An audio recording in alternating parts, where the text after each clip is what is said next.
Hello বন্ধুরা, বাজিগার পাখির বিষয়ে আজকে আলোচনা করব। বাজিগার পাখি এমন একটা সৌন্দর্য পাখি, কালারিংফুল পাখি, সবার পছন্দ পাখি একটা। অনেক বন্ধুরা চায় যে আমি একজোড়া হলেও বাজিগার পাখি বাড়িতে রাখবো এবং আমি পালন করব, কিন্তু তারা সেই সব বন্ধুরা বাজিগার পাখির বিষয়ে তেমন কিছু জানেন না বলে বাজিগার পাখিকে আমরা পালন করতে পারেন না। আমি সেই বিষয়ে আজকে বলবো যে বাজিগার পাখি পালন করতে গেলে কেমন কি খাঁচা দরকার এবং কেমন কি খাবার ওরা খায় সেই বিষয়ে আজকের বলবো। নতুন বন্ধুরা যদি চ্যানেলটাকে দেখেন তাহলে আমার চ্যানেলটিকে সাবস্ক্রাইব করে পাশে থাকবেন, আর যে সমস্ত বন্ধুরা চ্যানেলটিকে সাবস্ক্রাইব করে দিয়েছেন তাদেরকে জানাই অসংখ্য ধন্যবাদ। চলুন তাহলে ভিডিওটাকে শুরু করা যাক। দেখুন, প্রথমে যে বিষয়ে বলবো বন্ধুরা, আপনারা যদি বাজিগার পাখি একজোড়া পালন করতে চান তাহলে আপনাদেরকে কী মাপের খাঁচা লাগবে। দেখুন, একজোড়া বাজিগার পাখি পালন করতে গেলে আপনাদের যেই খাঁচাটা আপনাদের লাগবে,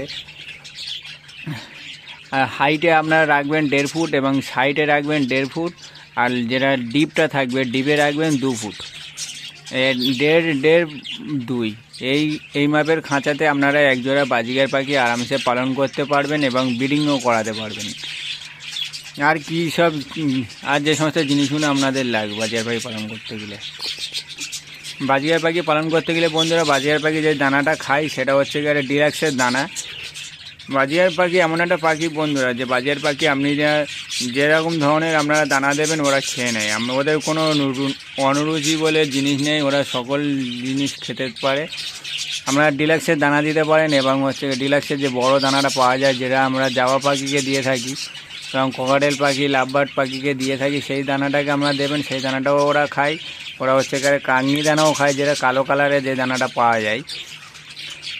তারপরে আপনারা সাদা চীনা দিতে পারেন, ওরা এই সমস্ত দানাগুলো খেয়ে থাকে। আবার আপনারা যারা বাজিগার পাখি পালন করেন, খাঁচাতে আপনাদের হচ্ছে একটা হচ্ছে খাবারের পাত্র রাখতে হবে, একটা জলের পাত্র রাখতে হবে, তার সাথে হচ্ছে আপনাদের ডিমের খোসা দিতে হবে সপ্তাহে 2 থেকে 3 দিন করে। তার সঙ্গে আপনাদের রাখতে হবে খাঁচাতে ক্যাটেল ফিনিশ বোন এবং হচ্ছে মিনারেল ওয়াটার, যেইগুলো আমরা পাখিদেরকে ক্যালসিয়াম ঘাটতি কমানোর জন্য আমরা পাখিদেরকে দিয়ে থাকি, সেই সমস্ত আপনাদেরকে রাখতে হবে।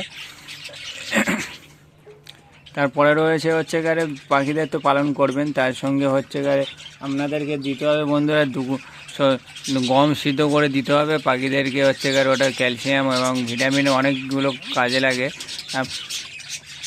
আরও আপনাদের সপ্তাহে হচ্ছে 1 থেকে 2 দিন করে আপনাদের হচ্ছে শাক সবজি দিতে হবে। বাজিগার পাখি শাক সবজি খেতে খুবই পছন্দ করে। শাক হিসাবে আপনারা দিতে পারেন হচ্ছে কলমি শাক, সন্ধ্যে পাতা এবং লোটে শাক, যে সমস্ত শাকগুলো আমি বললাম, এই শাকগুলো আপনারা দিতে পারেন। বাজিগার পাখি এই শাকগুলো খুব ভালো পায়। তার সঙ্গে রয়েছে হচ্ছে নিম পাতা। নিম পাতা যদি আপনারা দেন আপনাদের, তাহলে আর সপ্তাহে আপনারা যদি বা 1 দিন কিংবা মাসে হচ্ছে 2বার করে আপনারা যদি নিম পাতা দিতে পারেন বাজিগার পাখি, তাহলে ওদের ডিওয়ার্মিং কোর্সটা আপনাদের আর করাতে হবে না। কৃমি যেটা হচ্ছে পাখিদের পেটে জন্ম নেয় সেটা আর হবে না। আপনাদের হচ্ছে পাখিগুলো খুব সুস্থ থাকবে। তারপরে রয়েছে অনেক বন্ধুরা চাই যে আমি 10 জোড়া বাজিগার পাখি পালন করব। 10 জোড়া যদি বাজিগার পাখি পালন করতে চান তাহলে আপনাদেরকে হচ্ছে একটা 5 ফুট বাই 5 ফুট হাইটের আপনারা একটা কলোনি করতে পারেন। সেখানে আপনারা 10 জোড়া পাখি আরামসে রাখতে পারবেন। আমার যে কলোনিটা দেখছেন, এই কলোনিটা হচ্ছে আমার 5 ফুট বাই 10 ফুটের কলোনি রয়েছে। 5 ফুট নেই, আর এতে একটু শর্ট রয়েছে, আমার 4.5 ফুট এরকম রয়েছে, আর লংয়ে রয়েছে আমার 10 ফুট। এখানে আমি হচ্ছে 10 জোড়া পাখি পালন করছি আপাতত। এখানে আমি 20-30 জোড়া আরামসে পালন করতে পারবো, 50 জোড়াও রাখতে পারবো। একটু চওড়ায় যদি একটু বড় হতো তাহলে 50 জোড়া আরামসে রাখা যেত, কিন্তু এখন একটু শর্ট হয়ে গিয়েছে, সেই কারণে 30 জোড়ার মধ্যে আমি পাখি আরামসে রাখতে পারবো এখানে।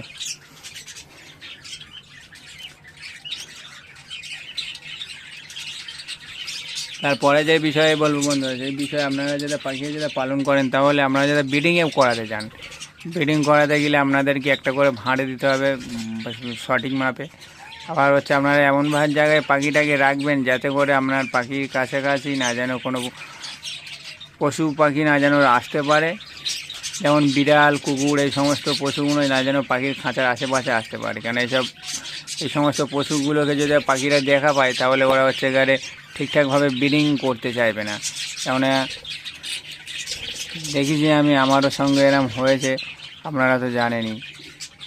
আপনাদেরকে দেখিয়েছি, এর আগের অনেক পুরানো ভিডিওতে আমার রয়েছে যে আমার পাখিদের এখানে কিছুদিন আগে বিড়াল আসতো বলে পাখিরা কয়েকটা পাখি ব্রিডিং করাও বন্ধ করে দিয়েছিল, আবার ঠিকঠাক হয়ে গিয়েছে।